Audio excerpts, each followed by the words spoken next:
see is Raw again, and this is actually take two of my review of Tales from the Territory.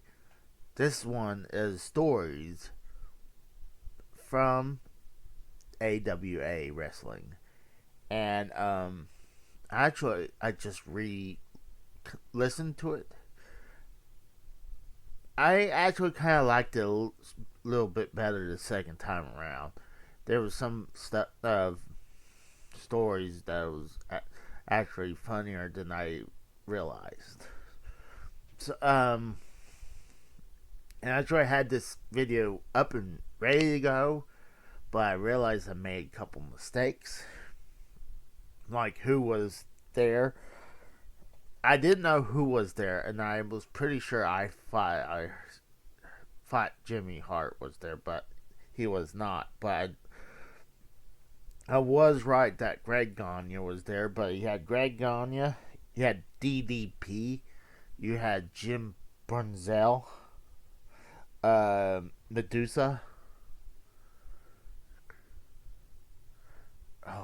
and Ken, God, what's his name? Ken Patera. Oh man, God, DDP pretty much. He said he had a couple wrestling matches, then he got injured, and because his long name, that's why it went with Page, and then he became Diamond Dallas Page because he said at 31 he was too old to be a wrestler. Maybe, starting out being a wrestler, but I mean, people still wrestles in their 40s and 50s. Sure, even longer, but people who's making bank right now wrestles to their 50s if they're good. At least their 40s, late 40s. So, but he had great promos as managers. He was saying that when he met Vern Gagne to have a tryout with, he sent, I guess, a promo with his stable that he had and some women, and heard his promo was really great. And when he went to meet Vern Gagne, he's wearing cowboy boots that made him a lot taller. Then he's Vern Gagne. He's like, you must be the tallest, biggest manager I ever seen. Granted, I kind of agree with that. I you figure managers are definitely smaller. You got to make your wrestlers look bigger than you. So I mean, all the smaller managers. I mean, like Bobby Heenan and Jimmy Hart and Mr. Fuji was small, but um, I really liked the Ken Patera story. He was saying that one of the wrestlers was injured, and they were at a hotel, and 2 blocks down was a McDonald's. So it was late at night. Apparently, at this McDonald's, when he went down, was closed for an hour and a half, and they're like, "Oh, you Ken Patera?" Like, yes. And he saw there was a bunch. Oh well, the worker said we've been closed for an hour and a half. So he was saying he saw the big, several platters or a couple platters of giant mountains of quarter pounders, and he wanted to buy he was like 4, 5, 6, 7, 8 of them, $5 a piece. Shoot, I'm sure they're getting about that price nowadays. But he's and they're saying, "Well, we're not allowed to serve you cold food. we're actually using this for a commercial. So, allegedly, from Ken Patera, he turned around after he got mad, turned around, and there was this kid, and he said, assholes, and like, yes, they are. And when they turn around to leave, apparently this kid, teenager, threw a 30 plus pound boulder through the uh through the window in there, and they made it where apparently like it disturbed the mountain of quarter pounders. So they're pretty much accusing Tim Ventura as doing it. Granted, I mean, if you can't lift 30 pounds, then you're weak. But what they were saying that they threw it, the person threw it at an arc at 10 feet is like, yes, that's Ken Patera. So, yeah, then he was like, he asked the kid, why did you do that? It's like, they fired me. So I was like, allegedly he just walked back to the hotel like nothing happened. But I was listening to the Song Monsters sounds off. He was saying that apparently Ken Patera yelled out, I'm gonna be at this certain hotel, and that's how they figured out who it was. Well, I mean, the worker asked if you're Ken Patera, so they knew who was out there. And Solid Monster had a great point. Like, if that person was real, the kid who just got fired through that boulder, wouldn't they look it up, that person who just got fired? Unless it's a different McDonald's, but why would you tack a different McDonald's than the one you got fired from? That's like me throwing a boulder through a trailer shop that has no ties to the one I work. So, but apparently there was this huge scuffle. They said he was going to do 2 years with 6 months of God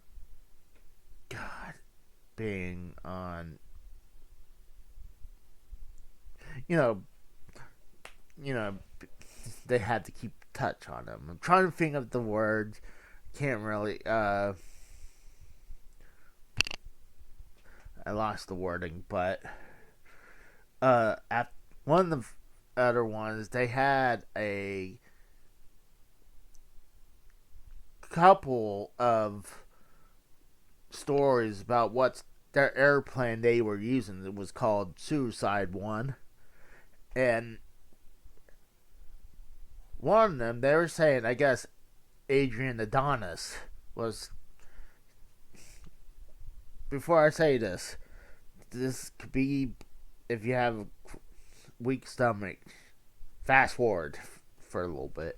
But apparently, Adrian Adonis needed the shit. So this was on Suicide One. So Bobby Heenan suggested to use a trash bag. So what Greg Gagne said, that he had explosive diarrhea. Apparently it was everywhere in that bag. And Bobby Heenan was freaking out. He's like, I got shit all over me. I got shit all over me. And when they land, apparently the people were supposed to clean it up. And when they went back to the plane, they said it still smells. So Mad Dog Vachon found the bag full of shit. And what Greg Gagne said, Alright, this is gonna be a queasy. This is hilarious, though. He opened the bag, stuck his whole head in the bag, and apparently was smelling it for like, or wafting it for 30 seconds. And then when he pulled it off, and he apparently had shit all over his beard and stuff like that. So, it was hilarious. I'm sorry, I love shit like that. So, that was actually pretty hilarious. Another story they talked about, another Mad Dog Vachon story was about him being on Suicide One again. Apparently, he was going to meet his fiance's family, and he wanted to make it through the match. So Jim Brunzell was called Dr. Jim Brunzell. He had a bag full of stuff. And then back in the 70s and 80s, and probably definitely in the 90s, and one doubt it, kind of still going today, that, some of the wrestlers have a bag of pills and stuff.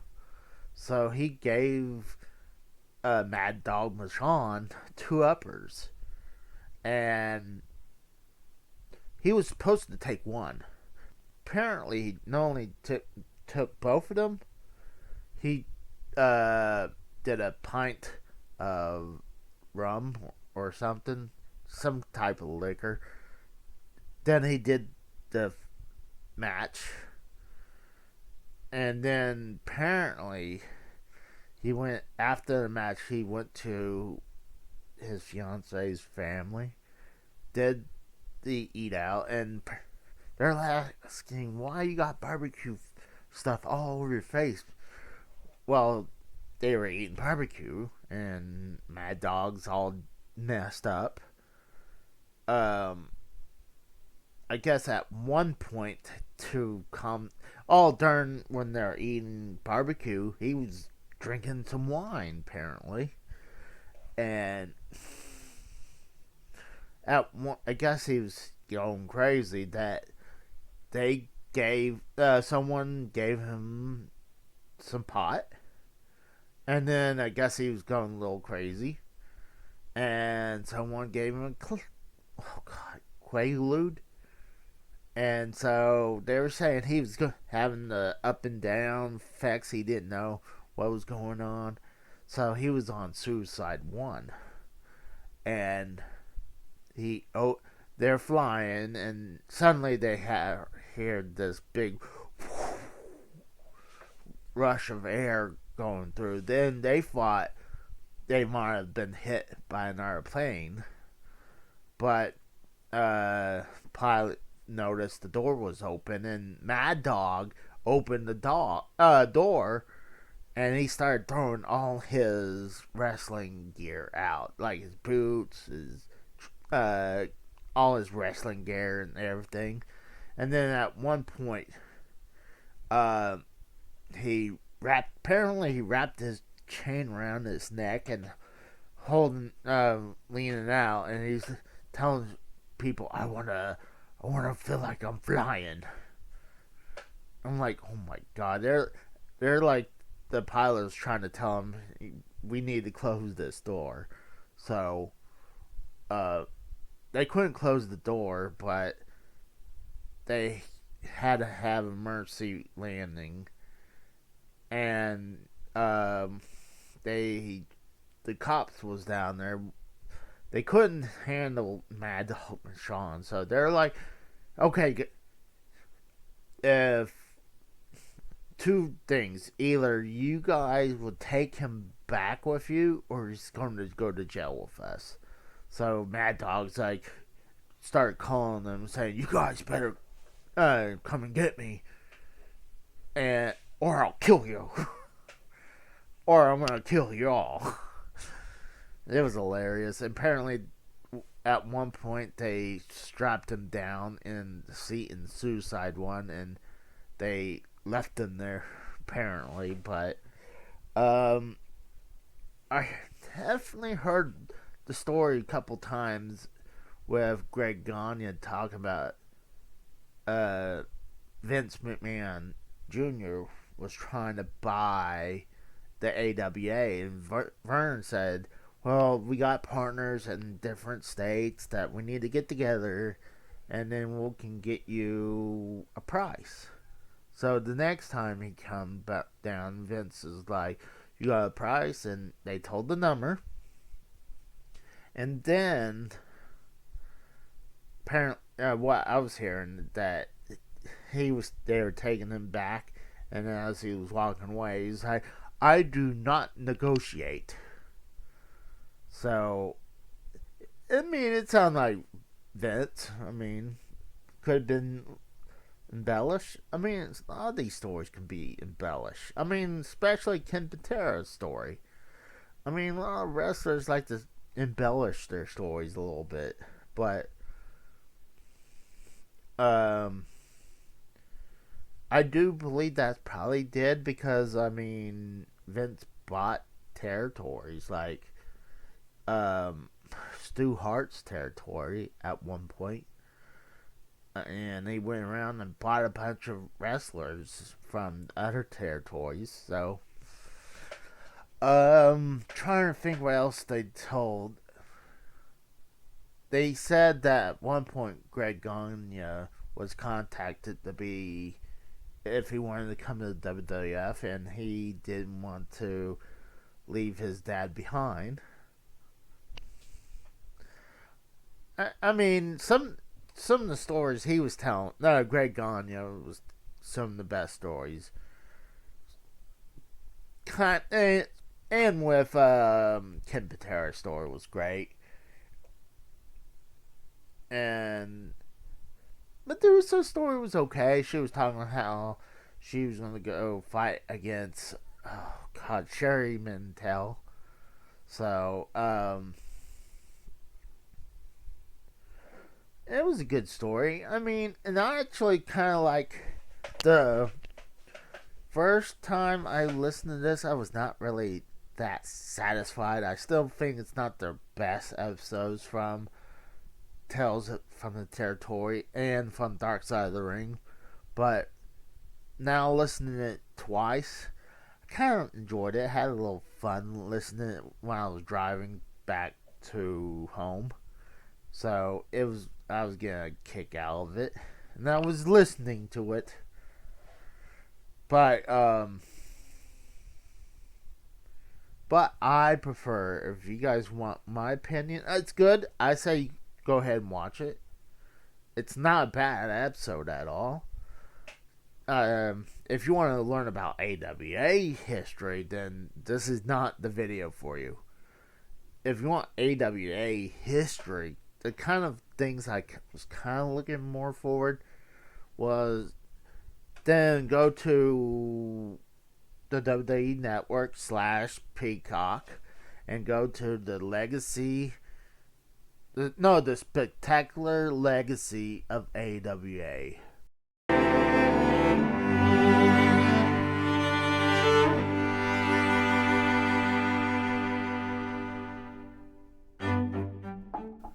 So, it's going to be in their documentary sections. I really enjoyed it. I love their AWA history on that. Their WCCW is great. ECW, of course. WCW was good. So, I mean, they did a hell of a job doing documentaries. So, WWE, I don't know. They do so good on their documentaries, but they make some crap movies. You figure they can put the same effort they would do from doing the documentaries into the movies, right? But I do give it, if I had to give that the AWA Tales from the Territory episode, I'd give it 8 or 9 is definitely a little high. 6 sounds a little low. I'm between 6.5 or 7. Maybe I'll give it 6.5 out of 10. I still say you definitely should go watch the AWA documentary on WWE Network. But yeah, I still say go ahead and still watch this version. So I'm gonna take off. You guys have a good day, and